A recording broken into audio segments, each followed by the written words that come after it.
It does seem that only a spark is needed to engulf North Korea and the U.S. in conflict. Washington is promising a harsh reaction to Pyongyang's warning it'll carry out a nuclear weapons test this weekend.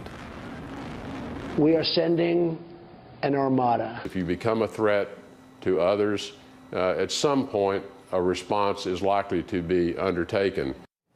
With tension reaching boiling point, many media outlets are getting increasingly heated in their coverage as well. NBC is quoting unnamed intelligence officials saying the U.S. has positioned 2 destroyers capable of shooting Tomahawk missiles very close to the North Korean nuclear test site. Others claim China could be dragged in. But as Emily Sue explains, the war hype threatens to push all the wrong buttons. Attention, North Korea. This is your last warning, courtesy of President Trump.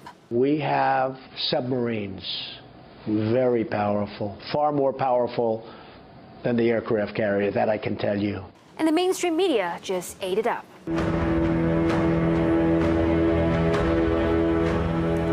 Tensions increasing this morning between the U.S. and North Korea. Now he's moving Navy ships toward the Korean peninsula to send a message to China's ally. Military options for North Korea presented to President Trump. Sources say they include placing nuclear weapons in South Korea or killing Kim Jong-un.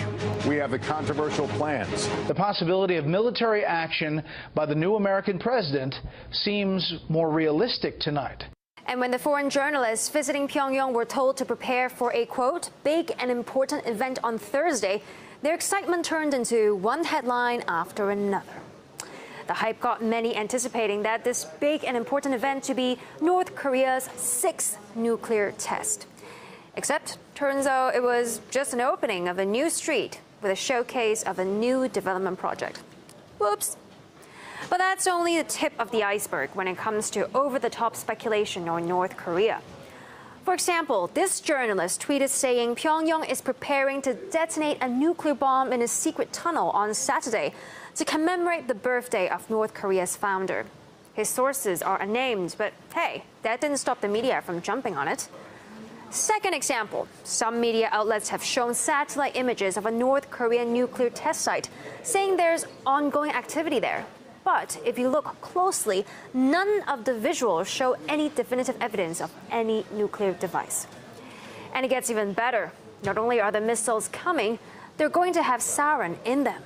There is a possibility that North Korea has already acquired the capability to launch a missile with a sarin-loaded warhead. It seems the U.S. media is definitely beating the drumbeat of war. The U.S. media likes to only focus on the so-called North Korean threat.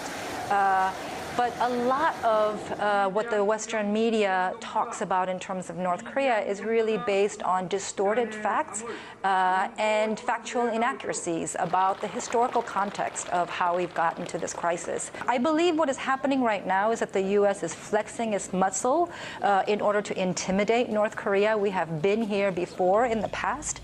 But by deploying aircraft carriers and strategic bombers to the region, what the United States is doing is it is creating a situation of tension where even the slightest misstep can create a confrontation that can quickly escalate into to full-scale war.